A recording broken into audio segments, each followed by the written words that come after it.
নমস্কার বন্ধুরা, গল্পের আসরে আপনাদের সবাইকে স্বাগত।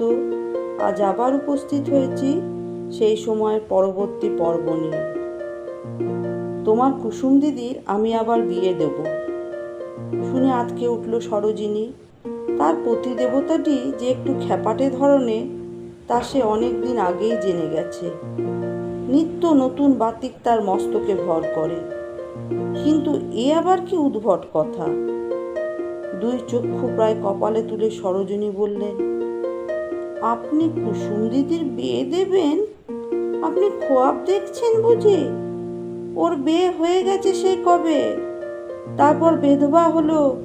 আপনি দেখলেন না সেদিনকে? মাথায় সিঁদুর নেই, হাতে নোয়া নেই, কপাল পুড়িয়ে বাপের বাড়ি এসেছে।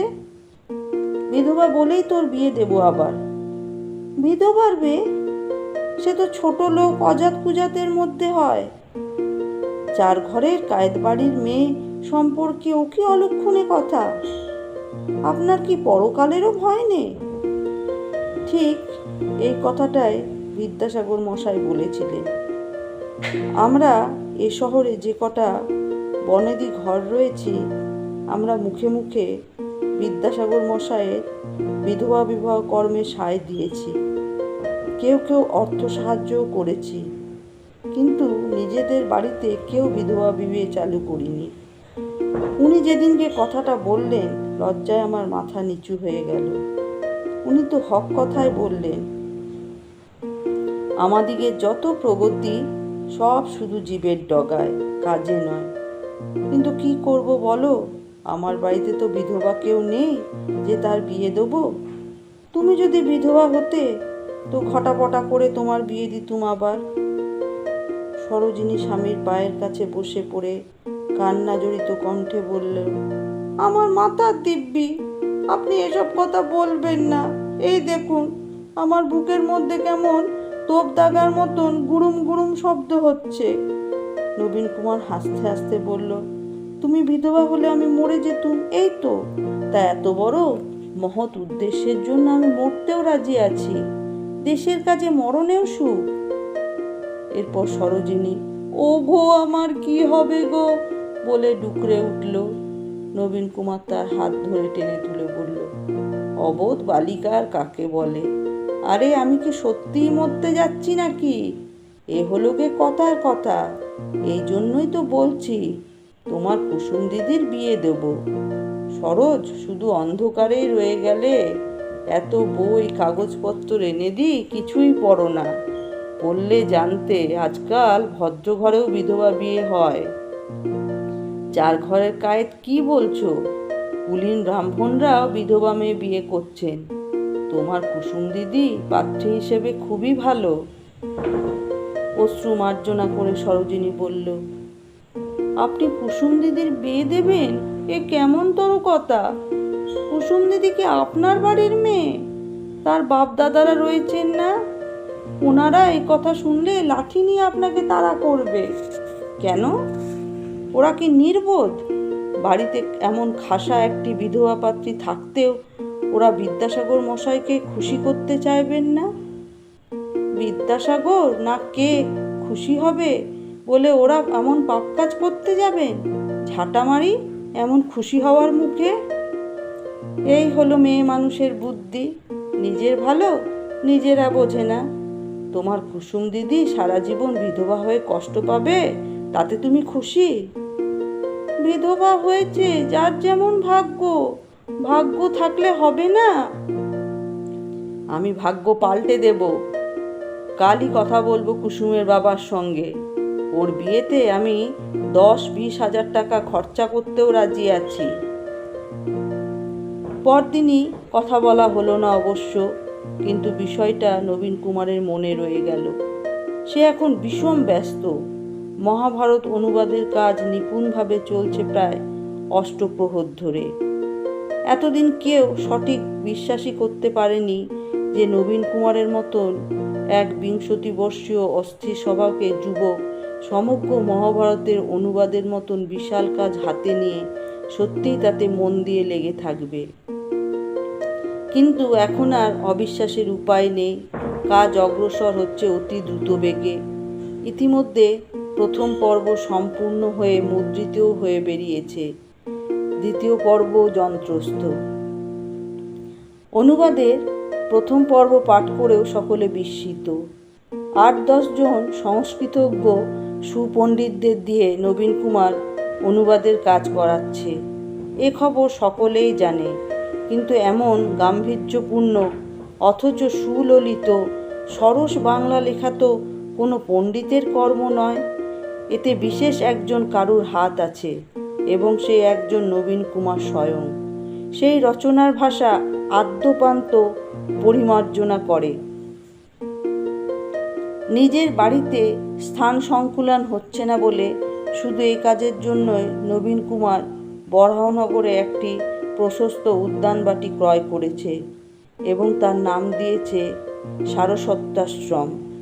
পণ্ডিতরা সবাই সেখানে স্থায়ী হয়েছে। আরেকটি বাড়ি কিনে সেখানে স্থাপিত হয়েছে মুদ্রা যন্ত্র। প্রতিদিন জোড়াসাঁকো থেকে জুড়ি গাড়ি হাঁকিয়ে নবীন কুমার যায় বরাহনগরে। পথে বাগবাজারে তার শ্বশুরালয় পড়ে। এক দিন বরাহনগরে অধিক রাত্রি পর্যন্ত কাজ চললে সেদিনটা নবীন কুমার নিজের বাড়িতে ফেরে না, শ্বশুর বাড়িতে রাত্রি যাপন করে। সরোজিনী সেখানেই আছে। কাজের নেশা যেন পেয়ে বসেছে নবীন কুমারকে। এত বড় একটা কাজ তো রয়েইছে, তার উপরে সে নিয়েছে বিবিধার্থ সংগ্রহ, এর মতন উচ্চমানের পত্রিকার সম্পাদনার ভার। রাজেন্দ্রলাল মিত্র পদত্যাগ করায় বঙ্গা ভাষানুবাদক সমিতি এই পত্রিকাটির অস্তিত্বই বিপন্ন হয়ে উঠেছিল। তখন নবীন কুমার নিজের স্কন্ধে এই দায়িত্ব নেয়। মান্যবর এবং পণ্ডিত প্রবর রাজেন্দ্রলাল মিত্রের পরিবর্তে 20 বৎসর বয়সের এক যুবক বিবিধার্থ সংগ্রহের মতন পত্রিকার সম্পাদক। অবশ্য অনুবাদক এবং লেখক হিসাবে নবীন কুমার তার যোগ্যতা ইতিমধ্যে সন্দেহাতীতভাবে প্রমাণ করেছে। তবু এতেও ক্ষান্ত নয় সে। প্রতিদিন সংস্কৃত অনুবাদ ও গুরুগম্ভীর শব্দাবলী শুনতে শুনতে এক এক সময় তার কান ঝালাপালা হয়ে যায়। তার চরিত্রে একটা লঘু আমোদপ্রিয় দিক আছে। এক নাগারে অনেকক্ষণ সে উচ্চাঙ্গের চিন্তাভাবনা চালিয়ে যেতে পারে না। মাঝে মাঝে তার চিত্ত বিনোদন দরকার। মুলুকচাঁদের আখড়ায় সে আর যায় না, হরিশ মুখুজ্জের সঙ্গে দেখা হয় না, বন্ধুবান্ধব সংস্পর্শে কালযাপন করার মতনও তার অবসর নেই। সেই জন্যই সে বরাহনগরে মহাভারত চর্চার মাঝে মাঝে হঠাৎ উঠে চলে যায়। সেখানে নিজস্ব একটি কক্ষ আছে, তাতে প্রবেশ করে দ্বার রুদ্ধ করে দেয়। সেই কক্ষের একটি দেয়াল জুড়ে রয়েছে একটি বেলজিয়ান আয়না। নবীন কুমার আয়নার সামনে দাঁড়িয়ে নাচতে শুরু করে, লাফায়, ডিগবাজি খায়। এই তার বিনোদন। একা একা সেই কক্ষের মধ্যে সে কখনো শ্রীকৃষ্ণ সাজে, কখনো শ্রীরাধিকা, কখনো সে ভীম, আবার সে নিজেই বক রাক্ষস। আয়নার সামনে যাকে দেখা যায় তাকে সে জিহ্বা প্রদর্শন করে, নানা রকম ভেংচি কাটে। একটু পরে সে যখন আবার বেশবাস ঠিকঠাক করে কাঁধে চাদরটা দিয়ে ঘর থেকে বেরিয়ে আসে গম্ভীরভাবে, তখন তাকে দেখে কে বুঝবে এই মানুষটি একটু আগে কত রকম ছেলেমি করেছিল। সংস্কৃত ঘেঁষা সন্ধি সমাস সমন্বিত গুরুগম্ভীর বাক্যগুলি মাথা থেকে তাড়াবার জন্য সে আরও একটি উপায় অবলম্বন করেছে। নিজের গোপন কক্ষটিতে সে একটি ছোট খাতায় যা খুশি লিখে যায়।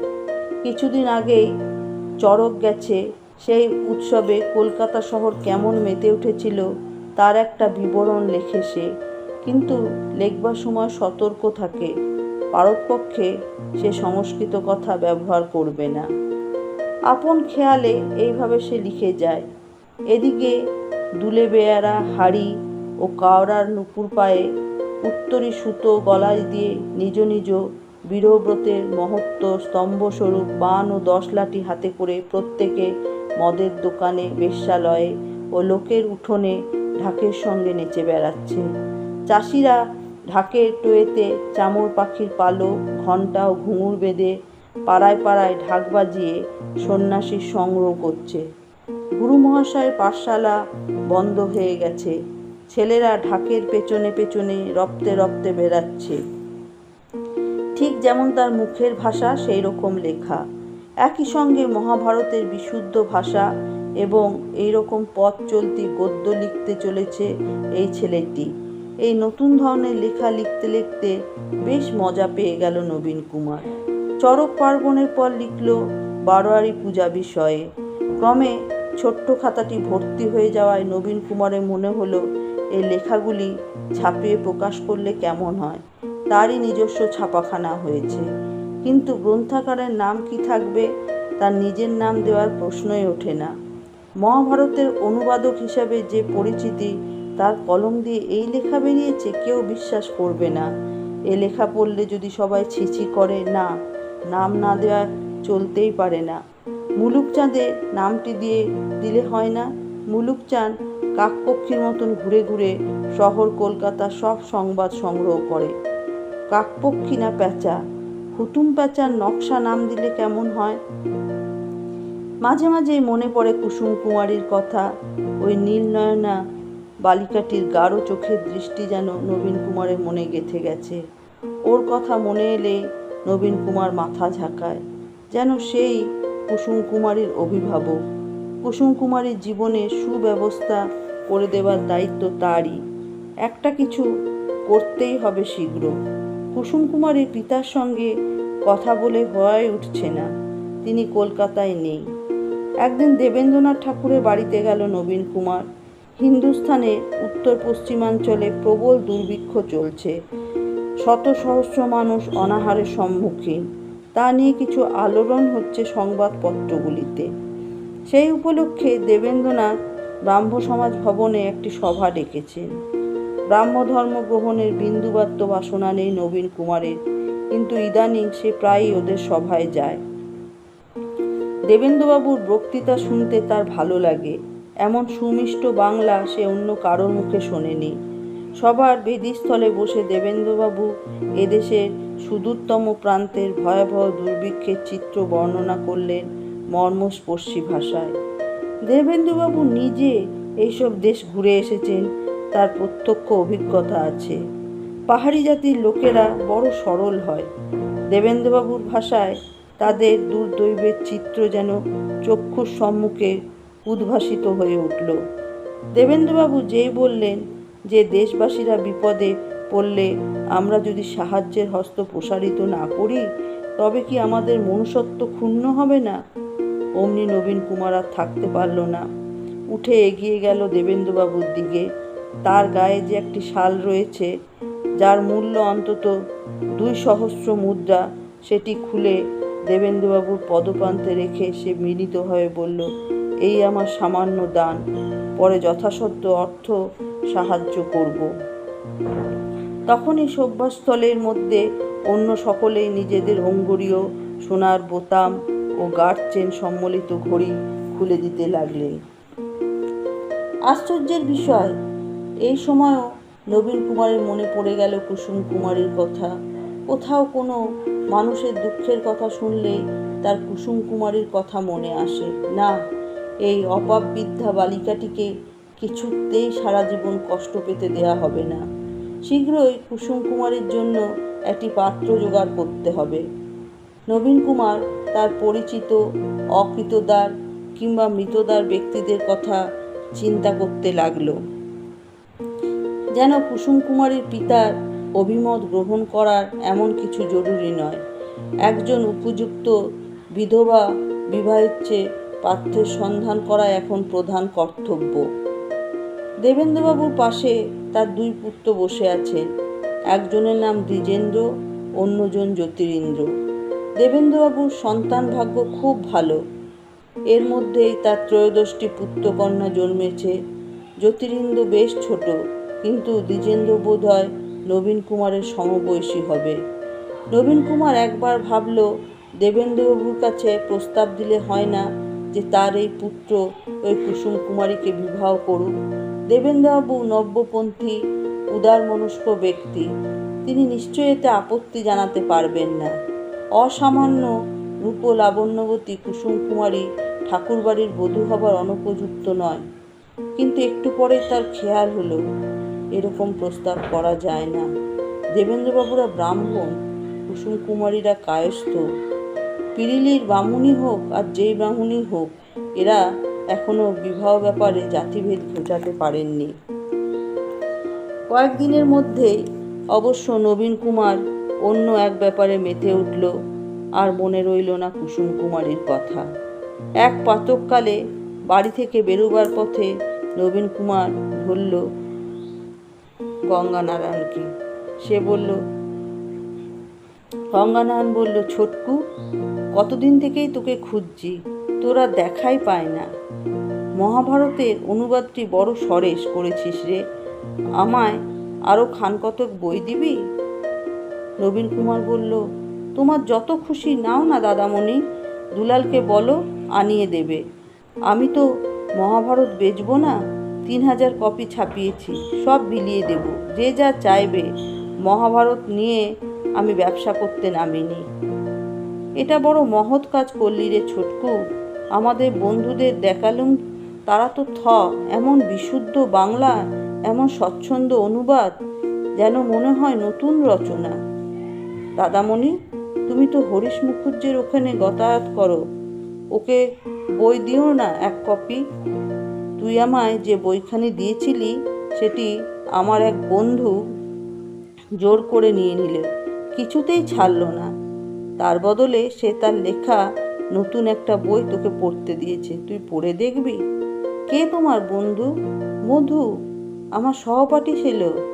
এখন তো বেশ কখানা বই লিখেছে, বেশ নামও হয়েছে। তুই নাম শুনেছিস? মাইকেল মধুসূদন দত্ত। নবীন কুমার হাত বাড়িয়ে বইখানি নিয়ে জুড়ি গাড়িতে উঠে পড়ল। এখান থেকে বরাহনগর যেতে অনেক সময় লাগে, তার মধ্যে বইখানি পড়ে ফেলবে। মধুসূদন দত্তের নাম সে শুনেছে বটে, পাইকপাড়ার রাজাদের বাঁধা নাট্যকার। নবীন কুমার নিজে বাড়ির মঞ্চে থিয়েটারের প্রচলনের পর অনেকেই তার অনুকরণ করেছে। পাইকপাড়ার রাজারা বহু অর্থ ব্যয়ের আড়ম্বর করে। প্রাকৃতিক নিয়ম অনুসারে এক ধনী তার চেয়ে একটু বেশি কোনো ধনীকে ঠিক পছন্দ করতে পারে না। সেই অনুযায়ী পাইকপাড়ার রাজাদের সম্পর্কে নবীন কুমারের মনে একটি বিরাগ ভাব আছে। স্বভাবতই তাদের বাঁধা নাট্যকার সম্পর্কেও সে প্রসন্ন নয়। বইখানি অবশ্য নাটক নয়, কাব্য, মেঘনাদ বধ। শুধু নামটি দেখে নবীন কুমারের মনে একটা চিন্তা তরঙ্গ খেলে গেল। মহাভারত নয়, রামায়ণের কাহিনী। রামায়ণেরও কোনো বিশুদ্ধ গদ্যে বঙ্গানুবাদ নেই। মহাভারত শেষ করে রামায়ণ অনুবাদে হাত দিতে হবে তো। তারপর প্রথম পাতা উল্টে সে পড়তে শুরু করল। সম্মুখ সমরে পড়ি, বীর চূড়ামণি বীরবাহু। চলি যবে গেলা জমপুরে অকালে, কহে দেবী অমৃত ভাসিনী। নবীন কুমারের ভুরু উত্তোলিত হলো। এইভাবে আরম্ভ, এরকম মাঝখান থেকে, শুরু থেকে এক বীর চূড়ামণির পতন, এ যে নাটকের মতন। এরকম কাব্য নবীন কুমার কখনো পড়েনি। অন্যদিন হুতুমের নকশা লেখার মাল মশলা সংগ্রহের জন্য সে পথের দুপাশে দেখতে দেখতে যায়। আজ আর অন্য কোনো দিকে তার খেয়ালই রইল না।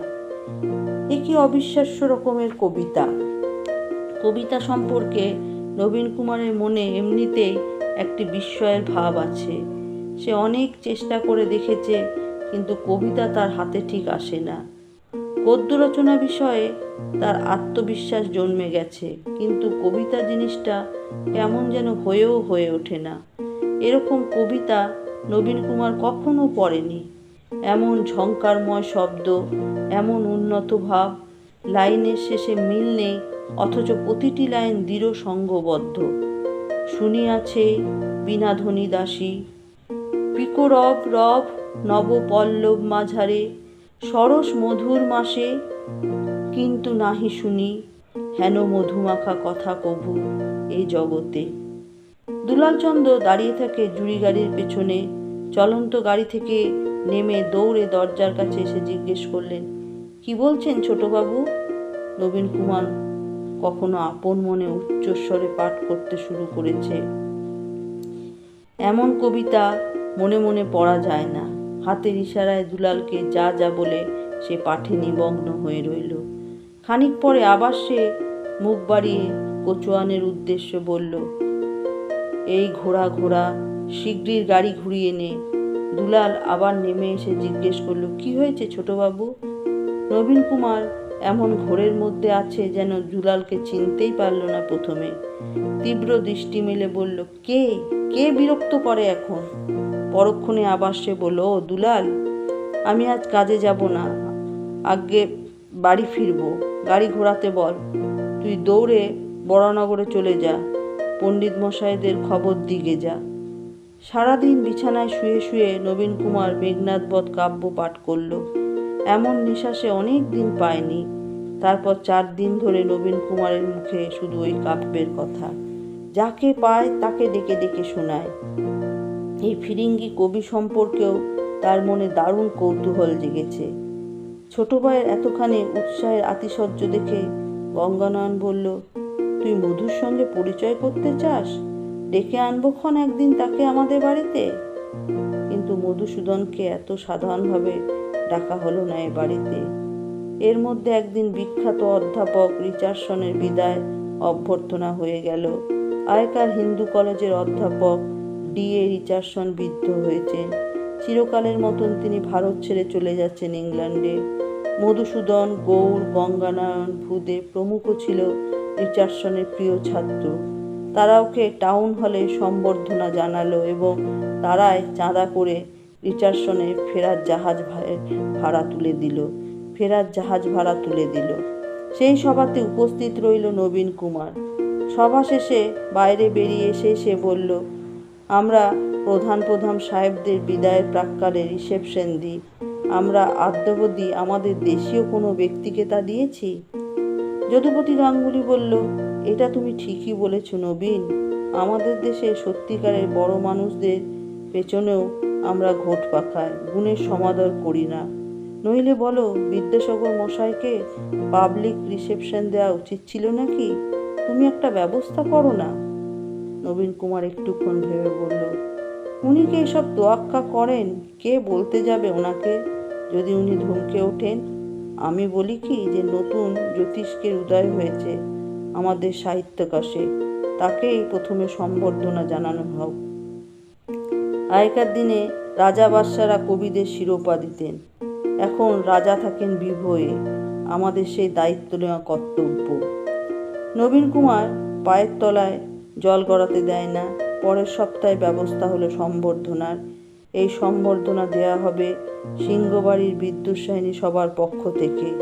কার্ড ছাপিয়ে বিতরণ করা হলো শহরের সমস্ত গণ্যমান্য ব্যক্তিদের মধ্যে। ব্যাপারটি সত্যি অভাবনীয়।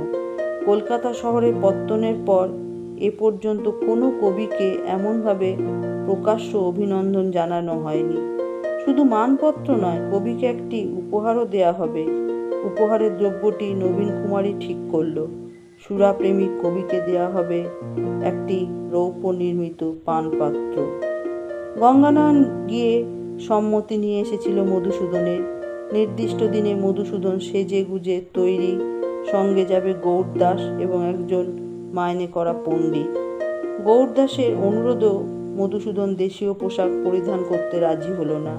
কিন্তু যাবার আগে মনের জোর আনার জন্য মধুসূদন ব্র্যান্ডির বোতল খুলে যেই গলায় ঢালতে যাবেন, তখন গৌরদাস চেপে ধরলেন তার হাত। অনুনয় করে বললেন, প্লিজ মধু, অন্তত আজ থাক। ওখানে 5 জন বিশিষ্ট ব্যক্তি আসবেন, তোর মুখ থেকে কিছু শুনতে চাইবেন। বোতলটি নামিয়ে রেখে মধুসূদন বললেন, থাক, আজ আর নিজের পয়সায় কেন খায়? ওরা নিশ্চয়ই সার্ভ করবে। বড় মানুষের বাড়ির ব্যাপার, আশা করি ওরা বেস্ট কোয়ালিটিই দেবে। গৌরদাস বললেন, মনে হয় না।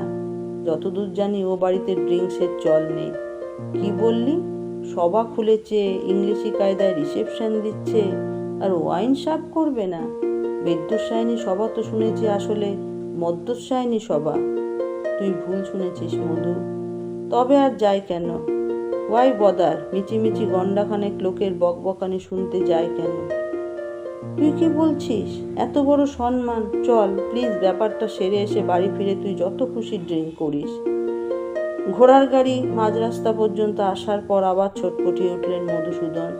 গৌড়কে তিরস্কার করে বললেন, তুই কি করলি বলতো? আমার গলা শুকিয়ে আসছে। ওরা কি ডায়াস তৈরি করে তার উপর আমায় বসাবে? ওরে বাপরে বাপ। গৌরদাস বললেন, বেশিক্ষণ লাগবে না, তোর লেকচারটা শেষ হলেই তুই বাড়ি চলে আসবি। What lecture? কে দেবে লেকচার? তোর মাথা খারাপ? বাহ, ওদের সম্বর্ধনার উত্তরে তোকে দু চার কথা বলতে হবে না, সেটাই তো ভদ্রতা। তোরা আমায় মেরে ফেলতে চাস? আমি দেবো বেঙ্গলিতে লেকচার? শুনেই আমার সারা গা কাঁপছে। ওরে বাপরে বাপ, আমি যাব না, আমি পালাবো। পণ্ডিতটি হো হো করে হেসে উঠলেন। মধুসূদন চক্ষু গরম করে তার দিকে ফিরে বললেন, তুমি হাসছো কেন পণ্ডিত? ভাবছো আমি প্রহসন করছি? আমি বেঙ্গলিতে লেকচার দেব? নেভার। পণ্ডিতটি বললেন, বলেন কি মশাই, হাসবো না? বাংলা ভাষার শ্রেষ্ঠ কবি যিনি, তিনি বাংলা বক্তৃতা করতে ভয় পাচ্ছেন, এতে হাসি পাবে না? এবার গৌরদাসও হেসে উঠলেন সশব্দে। অনুষ্ঠানে উপস্থিত হয়ে কিন্তু মধুসূদনের সব কিছুই বেশ পছন্দ হতে লাগলো। বিদ্যুৎসাহী সবার সভ্যদের উৎসাহ উদ্দীপনা খুবই আন্তরিক। বিশিষ্ট ভদ্রমণ্ডলী উৎসুকের সঙ্গে চেয়ে আছে তার দিকে। আবেগকণ্ঠিত কণ্ঠে নবীন কুমার পাঠ করলেন মানপত্র। সেই আবেগে স্পর্শ লাগলো মধুসূদনের কণ্ঠে। উত্তর দেবার জন্য উঠে দাঁড়িয়ে বেশ গড়গড় করে বাংলা বলতে লাগলেন তিনি। অবশ্য একটুখানি বলার পরই তার হাঁটুদ্বয় কম্পিত হতে লাগলো। হঠাৎ একটুখানি থেমে তিনি বললেন, আমি বক্তৃতা বিষয়ে নিপুণতাবিহীন, কৃতজ্ঞতা প্রকাশে নিতান্ত অক্ষম। তারপরে বসে পড়লেন। তাতে বিপুল হর্ষধ্বনি ও করতালি ধ্বনি হলো। এরপর অভিনেতা কেশব গাঙ্গুলি পাঠ করলেন মেঘনাদ বধের নির্বাচিত অংশ। মধুসূদন বেশ নিবিষ্ট চিত্তে শুনতে লাগলেন। তার আর বাড়ি ফেরার তারা দেখতে পাওয়া গেল না। ফেরার পথে ঘোড়ার গাড়িতেও গৌরদাসের সঙ্গে মধুসূদন আলোচনা করতে লাগলেন সভাটির সার্থকতা সম্পর্কে। নবীন কুমারকে বেশ পছন্দ হয়েছে মধুসূদনের। এই অল্প বয়সী ছোকরাটি এ শহরের সমস্ত খ্যাতিমান ব্যক্তিদের আনতে পেরেছে এই সভায়, এটা কম কথা নয়। গৌরদাস বললেন, গণ্যমান্য ব্যক্তিদের মধ্যে একমাত্র হরিশ মুখুজ্জকেই দেখলাম না, তিনি বোধহয় অন্য কর্মে ব্যস্ত। মধুসূদন ললাট কুঞ্চিত করে বললেন, আরেকজনকে দেখিনি, অথচ দেখব বলে একসেপ্ট করেছিলাম, তোমাদের ওই বিদ্যাসাগর। তিনি এলেন না কেন? তার বুঝি খুব অহংকার? ইফ ইউ মিট হিম, ওকে বলে দিয়ে ওইসব অহংকারী পণ্ডিতদের মাইকেল এমএস ডাট গ্রাহ্য করে না। বন্ধুরা, আজ এই অবধি। পরবর্তী পর্ব নিয়ে খুব শীঘ্রই উপস্থিত হব। যদি আপনাদের ভালো লেগে থাকে তাহলে দয়া করে লাইক ও শেয়ার করবেন, আর যারা নতুন তারা দয়া করে সাবস্ক্রাইব করবেন। ধন্যবাদ।